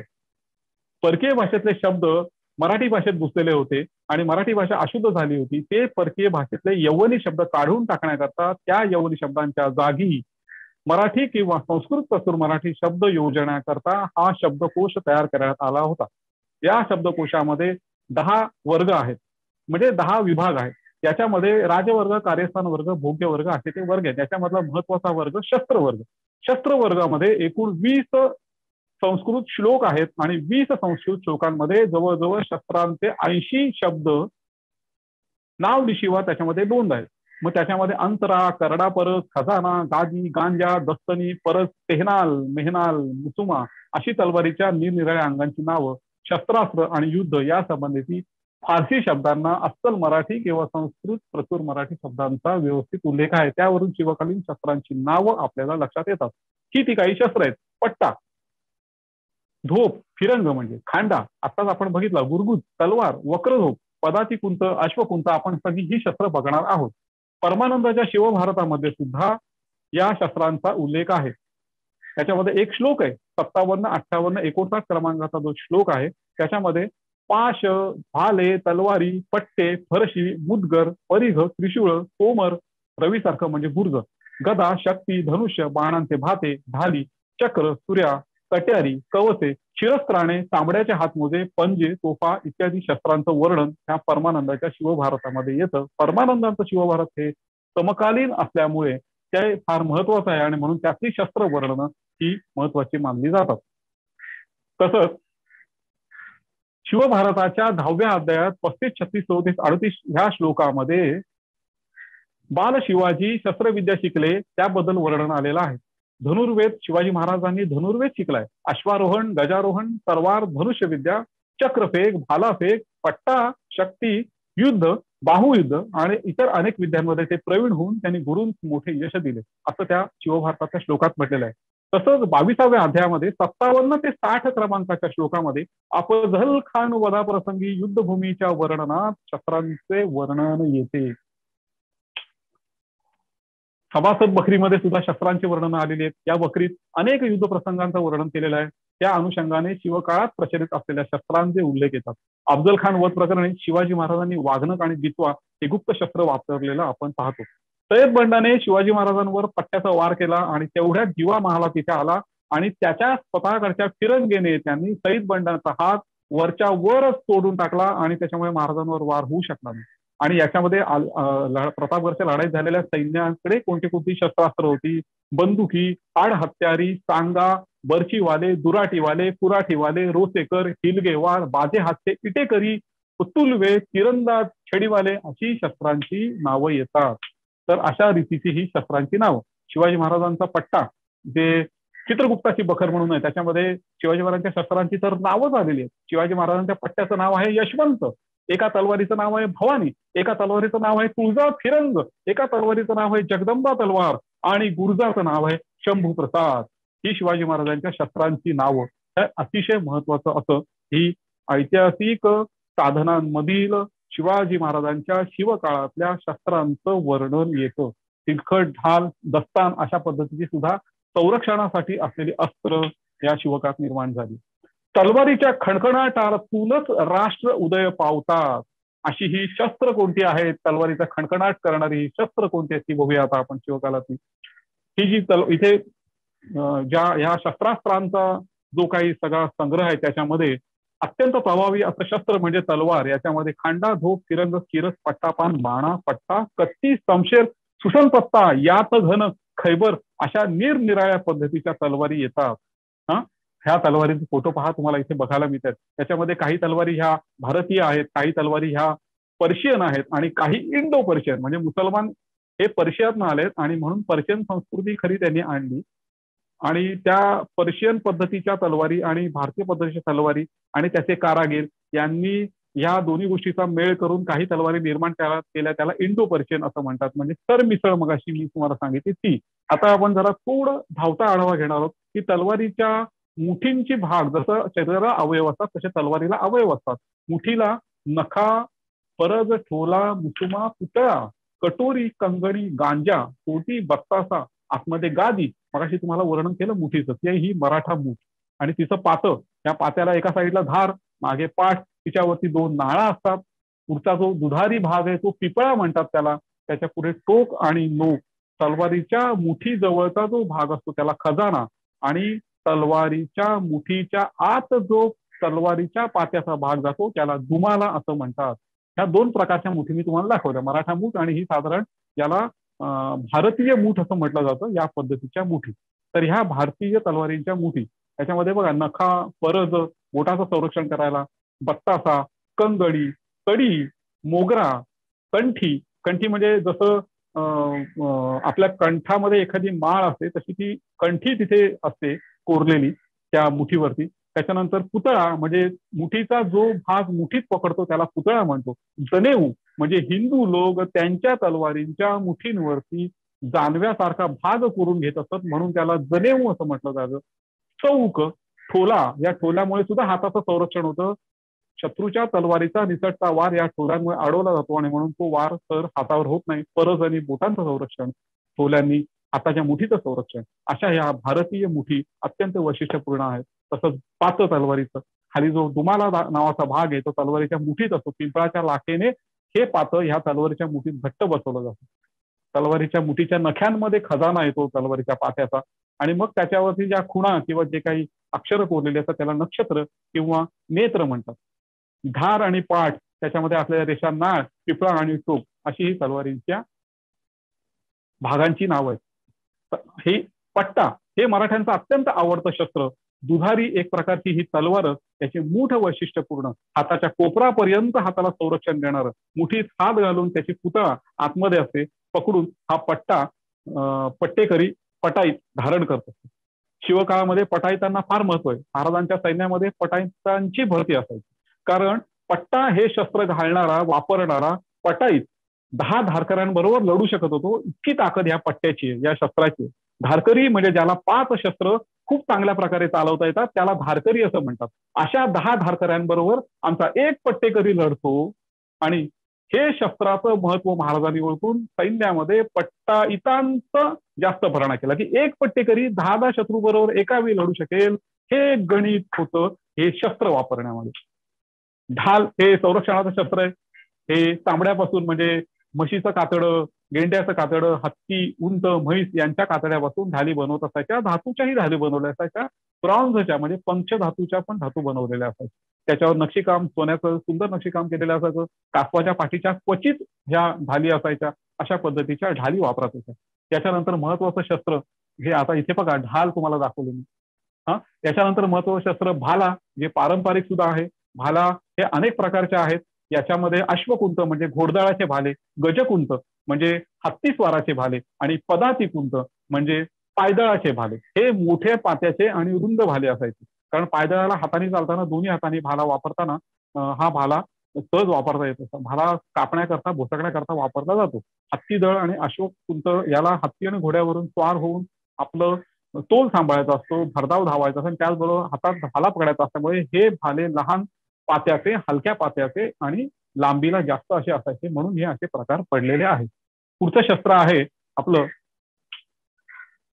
भाल्यांचे आणखी काही प्रकार. त्याच्यामध्ये वल्लभ हा राजाचा भाला, बरकी हा संपूर्ण लोखंडाचा परंतु आखूड असा भाला, चांग हा एक लोखंडाचा 8 फूट लांबीचा उंच भाला, आणि विट विट म्हणजे हा फेकूनही देऊन भाला जेव्हा आपण वापरतो त्यावेळी फेकून दिल्यानंतर भाला निघून जातो, परंतु विट हा अशा प्रकारचा भाला बनवला गेला. विट हे मराठ्यांचं शस्त्र आहे की याच्या मागच्या टोकाला एक दोरी बांधलेली असते. या दोरीच्या साहाय्याने विट पुन्हा खेचून धारण करता येतं. असं हे अर्धमुक्त शस्त्र, म्हणजे फेकूनही देता येतं आणि फेकलेलं पुन्हा आपल्याला तेच शस्त्र खेचून वापरून पुन्हा वापरता येतं. अशा पद्धतीचं विट सैन्यामध्ये विटेकरी असायचे. विटेकरी हे विटे चालवणारे. विटेकरी इतके महत्वाचे आहेत, जसं मगाशी सांगितलं एक पट्टेकरी बरोबर 10 धारकरी, तसं विट्याचं महत्व सांगताना एक विटेकरी बरोबर 10 पट्टेकरी, म्हणजे आमचा एक विट घेणारा माणूस शत्रूच्या 100 माणसांबरोबर लढू शकत होतं, या गणिताने जर म्हटलं तर. असं हे विट नावाचं शस्त्र. अशी मराठ्यांची अत्यंत प्रभावी शस्त्र आहेत की. त्याच्या पुढचं शस्त्र आहे माडू, अत्यंत हे जुनं आणि पारंपरिक शस्त्र. हरणाच्या शिंगापासून बनवलेलं. अशी 2 शिंग एकमेकांना जोडून त्याच्या टोकांना लोखंडी पोलादी भाल्यांसारखे, बाणांसारखे बाणाग्र लावून हे माडू शस्त्र बनवलेलं आहे. याच्याने आक्रमणही करता येतं आणि संरक्षण, ढालीनी संरक्षण होतं. आणि या दोन्ही टोकांनी डाव्या किंवा उजव्या, वरती किंवा खाली, किंवा पुढे किंवा मागे, अशा 8ही दिशांना यांनी मारा करता येतो. अशा पद्धतीचं माडू हे शस्त्र, हे एक मराठ्यांचं आणि दक्षिणी शस्त्र अतिशय महत्वाचं. अतिशय महत्वाचं तिसरं एक शस्त्र गोफण, अत्यंत पारंपरिक असं गोफण. महाराजांच्या सैन्यामध्ये उंबरखिंडीसारखी युद्ध खेळलेली आहेत. याच्यामध्ये गोफण आणि दगडांनी केलेली युद्ध आहेत. म्हणजे गोफण हे यंत्र आहे, यंत्रमुक्त शस्त्र. या गोफणीने सह्याद्रीत मिळणारे अनेक दगड, गोफण प्रत्येक मावळ्याच्या कमरेला शेल्याबरोबर बांधलेली असायची, आणि वेळ प्रसंगी ती काढून त्याच सह्याद्रीतले असे दगड भिरकावून दिल्यानंतर गोफणीचा दगडाचा म्हणजे गोफण गुंड्याचा मारा हा जवळजवळ एका बंदुकीच्या गोळी इतका भयंकर असतो. अशा 100, 200 गोफणींचा मारा केल्यामध्ये शत्रूचं काय होत असेल याची तुम्ही कल्पनाच करून बघा. अशा पद्धतीचं गोफण हे पारंपरिक शस्त्र शिवकाळामध्ये भरपूर प्रमाणात वापरलं गेलं, आणि परिणामकारक विजयी अशी युद्ध शिवाजी महाराजांनी केलेली आहे. या शस्त्रांमुळे विजय मिळालेला आहे. अर्थात युद्धनीती आणि निष्ठा आणि ह्या सगळ्या गोष्टी आहेतच, पण त्याच्याबरोबर शस्त्राचीही जोड आहे. शस्त्र, प्रभावी शस्त्र, अत्यंत परिणामकारक शस्त्र याचीही जोड या गोष्टीला असते, हे विसरता कामा नये. असं हे गोफण. गोफणीच्या नंतर आपल्याला महत्वाचं शस्त्र धनुष्यबाण, हे सुद्धा पारंपरिक शस्त्र आहे. शिवकाळामध्ये भरपूर धनुष्यबाण वापरले गेलेले आहेत. तीरकामठे बांबूपासून बनवलेलं हे धनुष्य, आणि त्याच्यामुळे तसं ही शस्त्र फार स्वस्त आहेत, त्याच्याकरता फार पैसा लागत नाही, ही निसर्गतः उपलब्ध असतात आणि म्हणून कमी पैशात भरपूर शस्त्र उपलब्ध होतात. अशा पद्धतीची शस्त्र धनुष्यबाण, ज्याला तीर कमान म्हणतात किंवा तीर कामठा सुद्धा म्हणतात. कांबीट म्हणजे बांबू म्हणजे लाकूड याच्यापासून बनवलेलं तो तीर कामठा, पोलादाची धनुष्य असायची. अशा रीतीने हे धनुष्य आणि कमान त्याच्यामध्ये जे बाण आहेत ते फार विशेष आहेत. बाणांची वेगळ्या पद्धतीचे अग्र असतात, वेगवेगळ्या कामाकरता हे बाण वापरतात. बाण हे बुरूपासून बनवलेले असतात आणि त्याचं पुढचं अक्र हे लोखंडी किंवा पोलादी असतं आणि बाण ठेवण्याकरता भाता असतो.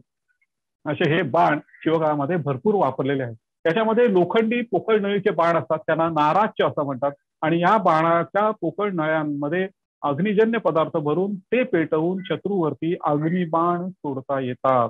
असं हे धनुष्यबाण अत्यंत परिणामकारक शस्त्र हे भरपूर प्रमाणामध्ये वापरलं गेलेलं आहे. त्याच्यानंतर मराठ्यांचं आवडतं अत्यंत शस्त्र, ज्याला नारसिंह म्हणून वेदामध्ये सांगितलेलं आहे, ते कट्यार. त्रिकोणाकृती अणुकुचीदार पातं आणि टोकाकडे जाड निमुळता चौक, त्याच्यामुळे चिलखतही भेदू शकता येतं. अशा पद्धतीचं हे शस्त्र. मुठीने जेव्हा आपण ठोसा मारतो किंवा ज्याला पंच म्हणतात, हा मुठीला ठोसा मारताना मुठीला जर का कट्यारीची जोड दिली तर प्राणघातक असं त्याच्यावरती शत्रूवरती वार होतं. अशा पद्धतीची ही शस्त्र. त्याच्यानंतर या कट्यारींच्या अनेक प्रकारचे कट्यारी बनवल्या गेल्या. जमदाड 2 पात्यांची, तुटलेल्या तलवारींच्या पात्यांपासून बनवलेल्या कट्यारी, अशा पद्धतीच्या कट्यारी ते खाली तुम्हाला दिसेल. अशा अनेक कट्यारी आणि त्यांच्या रीती आपल्याला पाहायला मिळतात. त्याच्यानंतर ही अत्यंत पारंपरिक अशी 500 वर्षची जुनी विजयनगर कट्यार. विजयनगरचे जे राज्य आहे हम्पी आणि या ठिकाणी, या तंजावर या ठिकाणी अशा पद्धतीच्या कट्यारी आहेत. इथल्या बृहदीश्वर आणि इतर मंदिरं जी आहेत तेथील मूर्त्यांच्या हातांमध्ये अशाच पद्धतीच्या कट्यारी आपल्याला सहज पाहायला मिळतात. आजही पाहू शकतो. तशाच या कट्यारी आज उपलब्ध आहेत. या तंजावर कट्यारी म्हणून म्हणतात. याला जमदाड असं सुद्धा म्हटलं जातं, म्हणजेच यमाची दाड. जमदाड या शस्त्राविषयी बरीचशी दुमतं आहेत लोकांची. अतिशय महत्वाचं असं शस्त्र वाघनख. वाघनख हे लोखंडाची नख असलेला असं इंद्राचं वर्णन वेदात आहे. त्यावरून वाघनख हे एक शस्त्र आहे. जेदे शकावली आणि सभासद बकरीमध्ये अफजल खानाचा वध हा वाघनख आणि बिचव्याच्या सहाय्याने शिवाजी महाराजांनी केला असं वर्णन आलेलं आहे. वाघनख हे अत्यंत गुप्त शस्त्र आहे. हातात घातल्यानंतर मूठ वळवली की मुठीच्या आत नखं राहतात आणि वरच्या बाजूने अंगठ्या घातल्यासारखं वाटतं. असं हे गुप्त शस्त्र वाघनख, आणि याचा परिणाम शिवाजी महाराजांनी दाखवलेला आहे. वाघनखाबरोबर बिचवा वापरला असंही वर्णन आलेलं आहे. ते बिचवा, बिच्छू म्हणजे विंचू, विंचवाच्या नांगीप्रमाणे आकार आणि विंचवाच्या डंखासारखं जहाल असं हे शस्त्र बिचवा. त्याचा जहालपणा अफजल खानाने अनुभवलेला आहे. आपण सगळ्यांनी तो वाचतो, ऐकतो. असं हे बिचवा, असं हे शस्त्र, हे सुद्धा गुप्त शस्त्र आहे. अंगरख्याच्या बाहीमध्ये हे गुपचूप लपवून ठेवता येतं. त्यावेळी ते बाहेर काढून आता धारण करून हे पोट फाडण्याकरता त्याची मूठ विशिष्ट पद्धती आहे. त्याच्यामध्ये पूर्ण हात घालून मूठ वळून ही मूठ पकडावी लागते. असा हा बिचवा. अतिशय महत्वाचं गुप्त शस्त्र. ही शिवकालीन शस्त्र आपण पाहतोय. खंजराली नावाचं एक शस्त्र आहे. ते भारतीय शस्त्र आहे. ही सुद्धा मंदिरातील मूर्तींमध्ये पाहायला मिळतात. त्याच्या मुठींमध्ये हस्तिदंती, शिंगाची, अस्थिंची, लाकडाची अशा अनेक प्रकारच्या मुठी, सुंदर सोन्या चांदीचं नक्षीकाम केलेलं अत्यंत आकर्षक असं दिसायला सुंदर असं हे शस्त्र. त्याला खंजराली असं म्हणतात. त्याचं पातळ एस आकाराचं आहे. त्याच्यामुळे याचं फाडण्याची ताकद आहे. ते या टोकापासून त्या टोकापर्यंत प्रचंड मोठ्या प्रमाणात आहे. असं हे खंजराली. त्याच्यानंतर पुढचं शस्त्र आहे चिलानम. हे सुद्धा दक्षिण भारतीय शस्त्र आहे. हनुमंताच्या कमरेला किंवा हनुमंताच्या मूर्त्यांमध्ये, प्राचीन मूर्त्यांमध्ये हे शस्त्र स्पष्ट दिसून येतं. हे अगदी असंच्या असं असतं. अखंड पोलादापासून बनवलेलं, कुठेही जोड नसेल असं एक सुंदर असं हे शस्त्र चिलानम. त्याच्यानंतर पुढचं हे शस्त्र जे अरबांनी आपल्या इथे आणलं त्याला जंबिया असं म्हणतात. अरेबियन पद्धतीचं शस्त्र. हे शस्त्र आपल्या इथे आल्याच्या नंतर आपल्या कारागिरांनी त्या पद्धतीची आणखी काही सुंदर शस्त्र बनवली. ती अत्यंत तिखट होती, अत्यंत परिणामकारक होती आणि जंबिया हे शस्त्र मराठ्यांमध्ये बऱ्याच प्रमाणात प्रचलित झालं. आजही तुम्ही ओमानचा जो झेंडा आहे त्याच्यावरती 2 जंबियाच असतात. म्हणजे अरब देशातलं ओमान याचं राष्ट्रीय चिन्ह हे जंबिया आहे. परंतु जंबिया अरबांनी आपल्या इथे आणल्यानंतर आपल्या लोकांनी तो स्वीकारला, कारण ते परिणामकारक आणि प्रभावी शस्त्र आहे आणि त्याचा वापर केला. भारतात बनलेल्या जंबियांना इंडियन टायगर टूथ असे त्यांची ख्याती आहे. अशा पद्धतीची शस्त्र ही शेल्यात ठेवण्याची लहान शस्त्रांमध्ये येतात, त्याला अतिपुत्रिका असं म्हटलं जातं. त्याच्यानंतर खंजीर हे मुघल पद्धतीचं इराणी शस्त्र, अत्यंत अणकुचीदार असं पातळ आणि हसीदंती रत्नजडीत मूठ असलेलं शोभिवंत दरबारात मिरवण्याचं हे शस्त्र असं खंजीर. खंजीर. त्याच्यानंतर शस्त्र आहे पेश कवच. हे सुद्धा पर्शियन पद्धतीचं मुघलांनी भारतात आणलेलं शस्त्र. पेश कवच हा शब्द फारसी आहे. पेश म्हणजे पुढे, कब्ज म्हणजे मूठ. कमरेच्या शेलामध्ये पुढे ठेवण्यात आल्यामुळे अत्यंत रत्नजडीत आणि मौल्यवान अशी सुंदर मूठ दृष्टीपथात येते आणि म्हणून पेश कवच असं त्याला नाव पडलेलं आहे. पेश कवच अशा पद्धतीचं हे पेश कवच. नंतर पारंपरिक शस्त्र आपलं परशू, जसं कुऱ्हाडी भारतात वापरत होत्या तशा जगभरातही वापरत होत्या, परंतु त्यांच्या पद्धती निराळ्या होत्या. आंतरवक्र कुऱ्हाडी या धार्मिक शस्त्रांमध्ये जातात. बळी देण्याकरता ह्या कुऱ्हाडींचा वापर केला जातो. परशू हे पारंपरिक शस्त्र आहे, भगवान परशुरामांचं मुख्य शस्त्र आहे. आणि परशी, ज्याला मराठीत नाव आहे तबर असं पर्शियन भाषेत नाव आहे. ह्या कुऱ्हाडी आणि युद्धाच्या ह्या वेगवेगळ्या कुऱ्हाडी. त्याच्यामध्ये एक युद्धातली कुऱ्हाड ज्याला जगनाल म्हटलं जातं, म्हणजे शिरस्त्राण आणि चिलखत घातलेला असेल अशा सैनिकाचं चिलखत किंवा शिरस्त्राण फोडण्याकरता, ढाली फोडण्याकरता अशा पद्धतीचं टोकदार शस्त्र वापरलं झालं, ज्याला जगनाल असं म्हणतात. ही एक प्रकारची पॉइंटेड बॅटल एक अशा पद्धतीची कुऱ्हाड. त्याच्यानंतर पुढे गुरुज. आपल्याकडे गदा नावाचं एक पारंपरिक शस्त्र आहे. त्या गदेचेच हे प्रकार आहेत. याला रवीसारखी पाती असतात, तलवारीसारखी मूठ असते आणि फोडण्याकरता, आघात करण्याकरता या शस्त्राचा उपयोग होतो. या पुढच्या गोळ्याला गदेसारखं, कधी कधी ते गदेसारखं आहे, कधी त्याला रवीसारखी पाती आहेत, कधी त्याला काटेरी खिळ्यांसारखे लोखंडी खिळे आहेत. याचा अत्यंत घातक आणि प्रचंड वाईट असा परिणाम होत असतो. असं हे गुर्ज. गुर्जबदार असे दरबारात असायचे. त्या गुर्जबदारांकडे अशी ही गुर्ज असायची आणि किल्ल्याच्या देवडीवरती असणाऱ्या सैनिकांकडे सुद्धा गुर्ज असायची. त्याच्यानंतर आपण महत्वाची शस्त्र बघणार आहोत आता, जी अस्त्र सुद्धा म्हणू शकतो, बंदुका आणि तोफा. पानिपतच्या पहिल्या युद्धामध्ये प्रथम बाबराने तोफा आणल्या हे आपण बघितलं आणि तोफा वापरायला भारतामध्ये सुरुवात झाली. शिवकालामध्ये मात्र अवजड तोफखाना युद्धामध्ये महाराजांनी वापरलेला नाही, कारण महाराजांचं युद्ध हे अत्यंत वेगवान होतं आणि म्हणून त्या ठिकाणी आपल्या अवजड तोफा वापरलेल्या नाहीत. परंतु आपल्या महाराष्ट्रातल्या शिवकाळातल्या सर्व किल्ल्यांवरती मात्र तोफा जयत होत्या. आज त्यातल्या काही तोफा किल्ल्यांवर आहेत, आपण बघू शकतो. तसंच आरमारामध्ये सुद्धा या तोफांचा वापर केला गेला. महाराजांच्या काळामध्ये तोफा महाराष्ट्रात बनत नव्हत्या. संभाजी महाराजांच्या काळापासून तोफांचे कारखाने सुरू झाले, तोफगोळे सुरू झाले आणि म्हणून या काळामध्ये तोफा ह्या ब्रिटिशांकडून किंवा ह्या फ्रेंच, डच आणि पोर्तुगीज यांच्याकडनं आपण विकत घेतो. महाराजांच्या काळात तोफा बंदुकांचे अनेक प्रकार होते. सुत्तरनाळ नावाची उंटावरून वापरण्याची लहान तोफ त्या काळामध्ये मुघल लोक वापरत असत. तोफा मोठ्या लहान तोफा असतात, बंदुका असतात आणि उखळी तोफ म्हणजे कुल्फी गोळा, म्हणजे तोफेच्या गोळ्याचा मारा सरळ होतो, परंतु उखळी तोफाचा जो गोळ्याचा मारा तो वरून आतमध्ये किल्ल्यात जाऊ शकतो. अशा पद्धतीची उखळी तोफ. या तोफांची वर्णनं बकरींमध्ये आणि इतर ऐतिहासिक साधनांमध्ये येत असतात. पुढील महत्वाचा विषय की हे तोफगोळे उडवण्याकरता लागणाऱ्या ह्या तोफा म्हटलं, पण तोफगोळे.